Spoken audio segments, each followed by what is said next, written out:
Welcome back to the channel. Well, I'm back down at Destination Motorcycles in Christchurch and it's an exciting day. It's time for my new 1390 to be PDI'd. So I did a PDI video with Honda on my Hornet when I bought it. I'm quite interested to see the differences with the KTM, the more expensive bike. On the Honda, it was a very manual process. There wasn't really any electronic digital stuff. There's no plugging into the bike to the ECU or anything like that. There's more sort of a safety steps. Well, I think with the KTM it's a little bit different, so this could be quite interesting to see what happens during the PDI process for the KTM. So if you're interested in that, make yourself comfortable, get yourself a cup of tea and chopsy, roll the intro.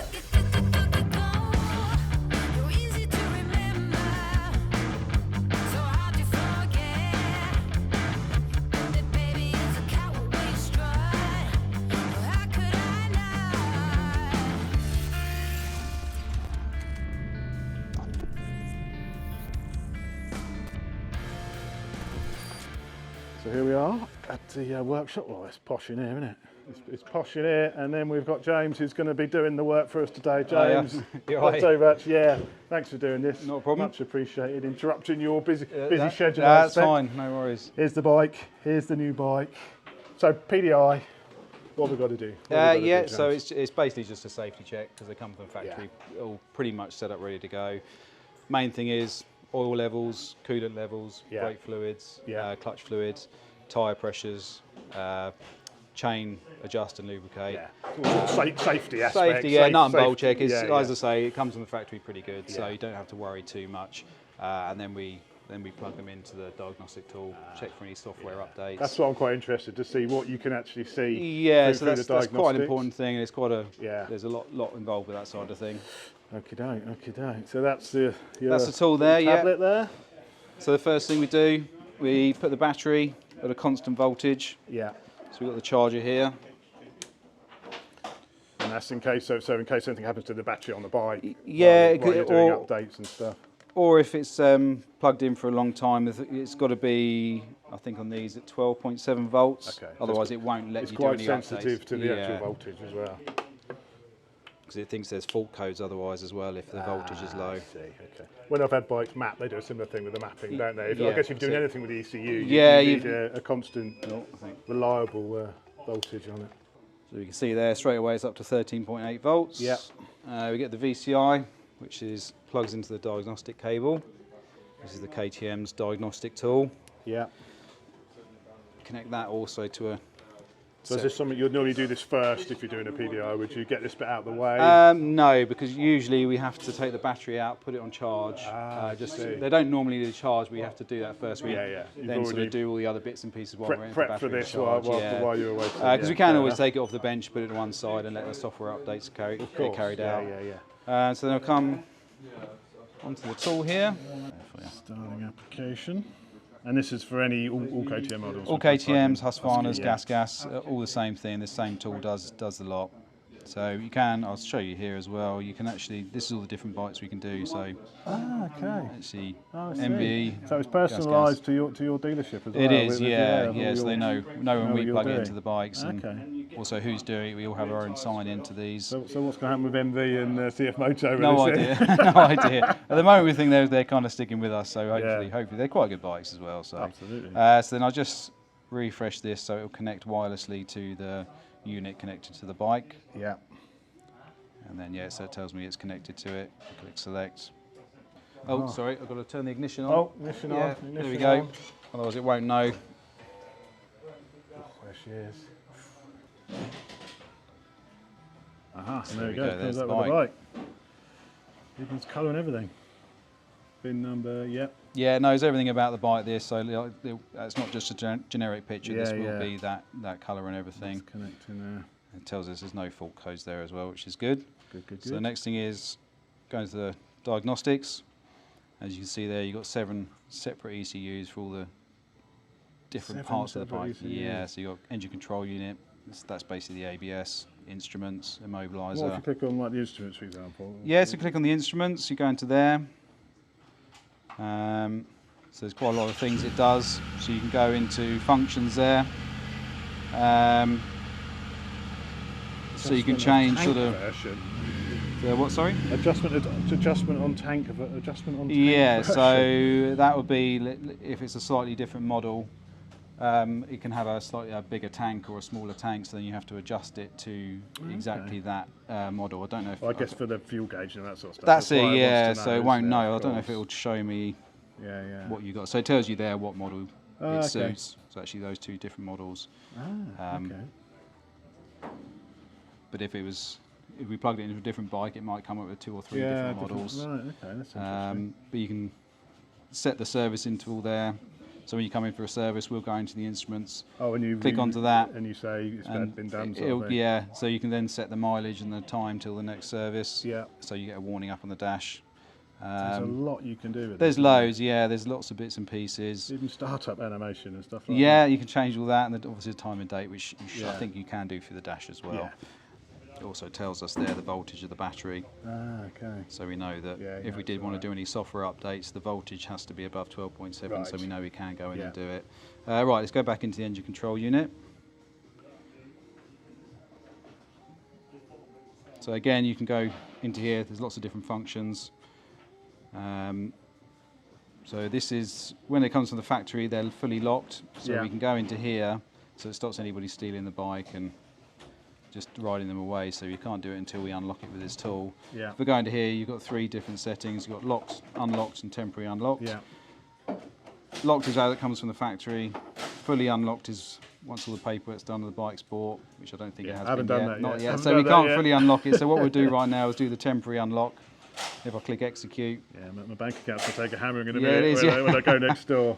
So it tells us successful there. Successful. So we can, if we wanted to, we could take it out for a road test. We can start the bike up. But you can't even start the bike until we do this. No, it's completely disabled. Yeah, completely disabled. Another good thing with this. Sorry, do you want to look out a little bit more? So I'm just trying to see the. Put some behind actually. To go into the measured values, we actually go into each individual sensor or switch, and we can see what it does and how it actuates as and when we want. Each switch is monitored by the bike. It is, yeah, it's really clever. So for example, if I go into the clutch switch and then click displayed measured values, you can see there. It's release. Shall I pull it? Release, yeah, if you pull it in. So I'll pull the clutch and we'll see what happens. There we go. It tells me it's the handle there, so I know that clutch switch is working. Wow, that's clever, isn't it? It is very clever, stuff. So that is all of that, so you can see there, everything's got a green tick. Sorry, nosy again. Vehicle system. What's any idea? I'll click into that. Let's see. Oh, blimey, he's got.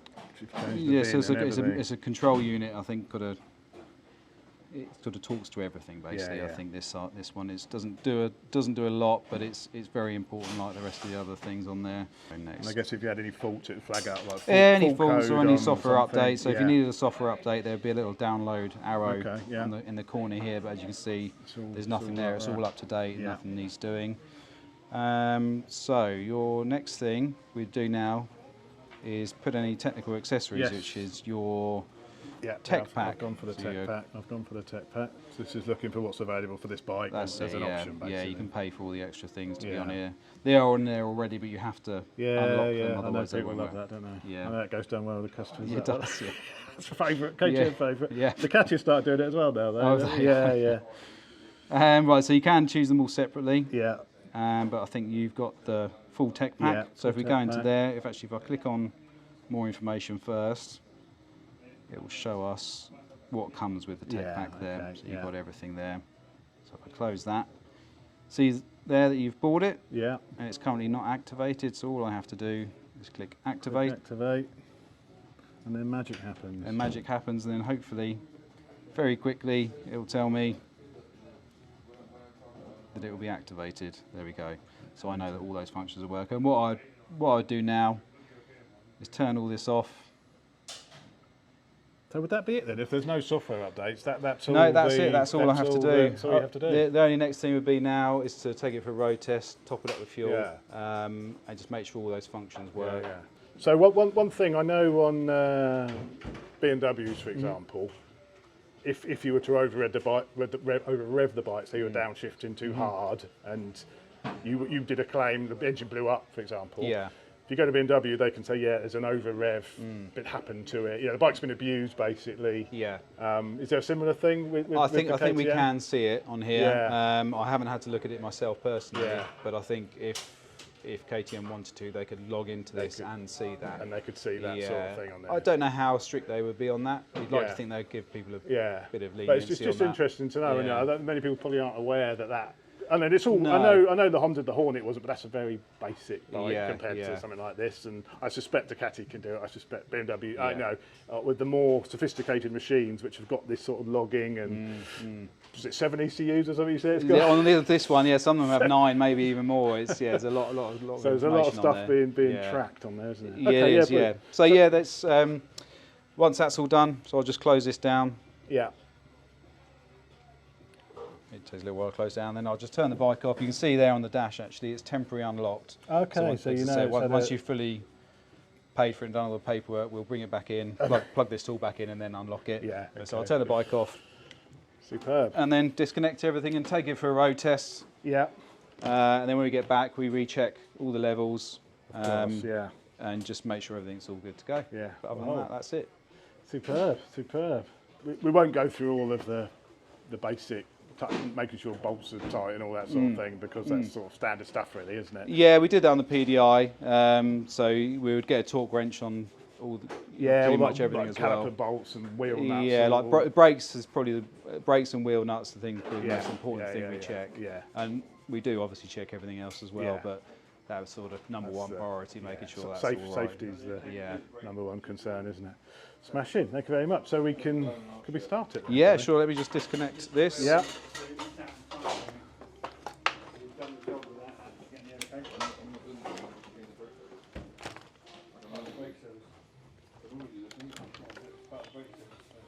Tuck it all back in.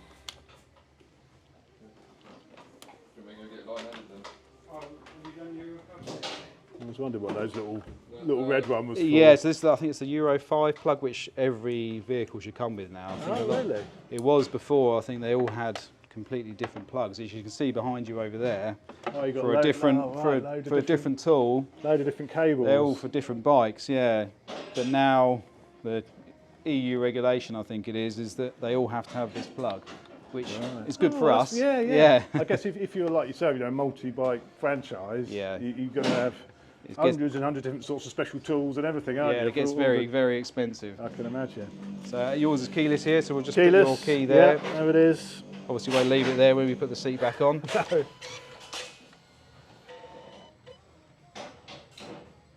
So it should fire up straight away. Oh, there we go. There we As go. you see, it's got 0 miles. 0 miles, so it does need a road test. Yeah. Oh, for the road test hasn't been done yet. It might have been zeroed back down after the road test. So it's all clear. Wow. There it is.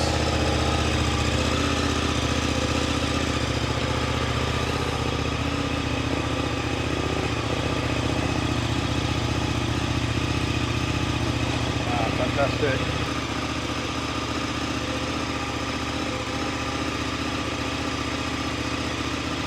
That's brilliant.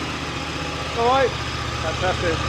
We'll turn it back off with the lock Thanks, button. James. No Much problem. appreciated for that. No worries. Thanks so much Thank indeed. you. Cheers. So who's going to road test it then? I might. I'm not picking it up today anyway. So it's fine. Yeah. Fantastic. Oh, they are a lovely can't bike. wait. They're fun to Can't ride. wait. Yeah, I love definitely them. enjoy it. I love them. Brilliant. Well, thanks so much for that. That's really appreciated. No worries. Cheers. You're welcome. Cheers. Oh, we got another fancy toolbox here. Do you mind if give us a quick? You can happily open. Yeah. Go on. Give us a look. Give us a look in your drawers. Oh, look at that lot. You boys do love a tool, don't you? Yeah, we God. do. Look at all that. So well organised. Mum would just be all thrown in. It really would. He's had no advance notice this is happening either. So this is how they are on a day-to-day basis. How it's like every day. Yeah. Wow. Look at that. Go through them every day. Yeah. Fantastic. Them two I'm not using. Are you not? I haven't got enough tools yet because I'm only an apprentice. So Oh, well, yes. You're the apprentice and you got all this set up. Then we got all that in there. And we got this drawer, which is just my guns and stuff. So, yeah, that's pretty much it. Cheers, appreciate that. Thank you very much, Tar.